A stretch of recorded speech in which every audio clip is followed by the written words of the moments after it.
Hi there, this is a special request to have a look at this A-level mechanics question. It is vector calculus and we're looking at particle where we know it's acceleration vector. It's question 5 on our worksheet if you're in my class. And so we've got this particle P and we know it's acceleration vector, and we're looking to find its velocity vector. I've already put that step up to skip to the tricky bit. So part A is find its velocity vector. I've already integrated it, so we've got to know the relationship between acceleration, velocity and displacement. And up here you'll see that acceleration is the rate of change of velocity over time. It's the gradient of that graph. And so we just need to integrate this expression to get this green expression here, which is the velocity vector. And this is the general one. I've integrated everything in the i's and j's, and I've also got this constant of integration that I've put on the end. So it's got to have an I and a j component because we're dealing with vectors rather than just having a constant c. We need to know the direction because we're working in vectors.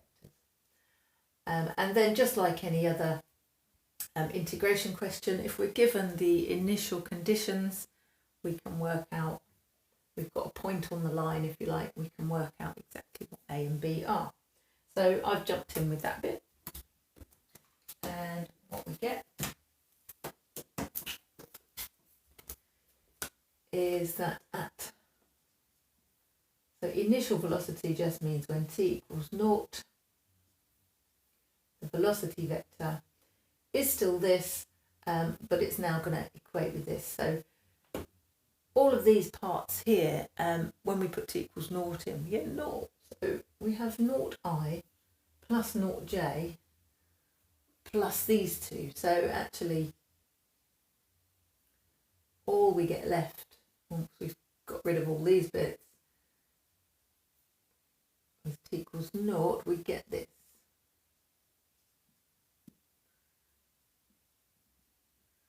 So A is -4 and B is +4. And then when we want to write our velocity vector properly, we could write it out with a -4 and a +4 here, but what is going to be really useful is to gather together all of the i's and gather together all of the j's. So we'll end up with 3 over 2 t squared minus 3t from there, plus a, which is -4, so we get -4. That's the I component. Okay, the j component. Be careful about trying to put minus signs in here. It's usually easy just to put plus, so we don't get confusion. But this is a straightforward plus anyway. And we've got the j components all gathered together there. So that j plus that j. Okay, so you've probably been doing a bit of this through the other questions already, but that's our velocity vector. Now the part B of this question is a bit different. It says, find when, so what values of t, v, the particle P is moving parallel to 2i plus j. Okay, so the key here is it's moving parallel to this vector.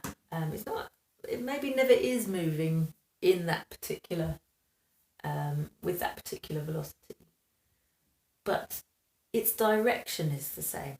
So we have to think about parallel vectors. What makes two vectors parallel? So if you go back to how we find parallel vectors, one parallel vector to this might be 4i plus 2j. So if I doubled that vector, we'd get one of them and we'd get a second exactly the same. So that's got to be parallel. So any time that we can multiply this vector by a constant,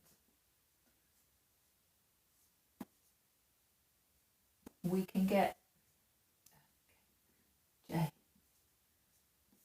We can get a parallel vector. K could be any scalar number. So I'm going to just say it could be any rational number, a scalar, so not a vector. So it could be half, it could be 0.1, it could be 25. They're all going to be parallel in their direction. So just amounts of this vector, this initial vector, the original one. Okay, so how does that work when we come to the question? Okay, well here's my velocity vector.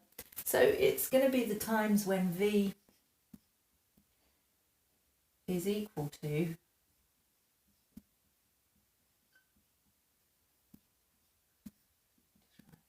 again. Actually, let's just put this on here for speed. It's going to be when this is equal to k times 2i plus j. So I have invented this k, which might seem like, yeah, because I've got another thing to find, but I don't need to find k. But this is just now a vector equation, and the information that must be true if we've got two vectors that are balanced is that all of the I components must be the same, and all of the j components must balance out too. So in terms of the I vectors, I've got 3 over 2 t squared minus 3t minus 4, and that must be equal to, on this side, the I component is just 2ki.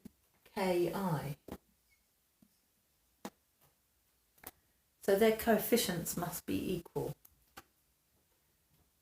With the j components, similarly, we've got t squared minus 4t plus 4 on the left hand side, and over here we've just got k times j. So that's just equal to k. So this fact about vectors that the i's must equate and the j's must equate gives us often two equations. And we've got simultaneous equations here. We notice we've got t and k in both of them. And this is the point where you might think, oh, you know, how do I do this? Can I solve this quadratic? My first thought, and I'll be totally honest, was can I take that 2k over to the other side? Can I solve that? Well, no, I can't solve it because it's going to have a k in it.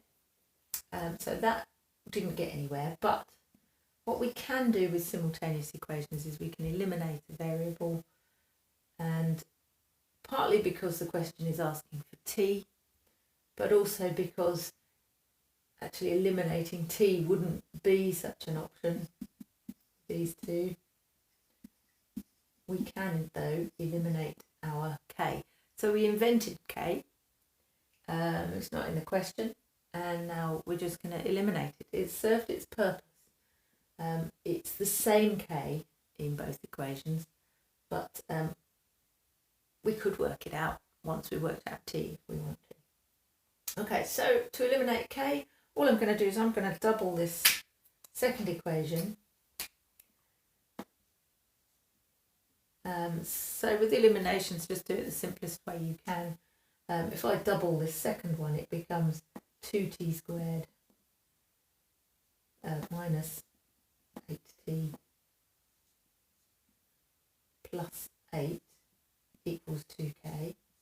So that's the second one times 2. And, oh yeah, that's already there, so 2k is what we've got on top.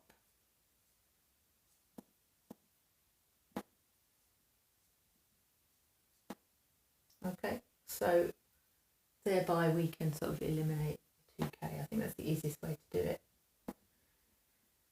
So those two are equal. So this is just, we've got some quadratic, got some squared terms and linear terms, constants in there. So this is just a nice balance to work out. I think I'm going to keep my t positive, my t squared positive rather. So I'm going to subtract that from that side, get everything over there. What I end up with is a half t squared, because this is 1.5 t. You can use decimals, don't worry about fractions if they do your head in. Take that away from that. We've got plus 3t, so I'll make that minus 5t. And then we've got a minus 4, so we'll add 4 and get plus 12. And we've got nothing left on this side. So this is a quadratic. Feel free to jump in the calculator at this point. But I'm always on the lookout for a nicer solution. So I'm going to double this.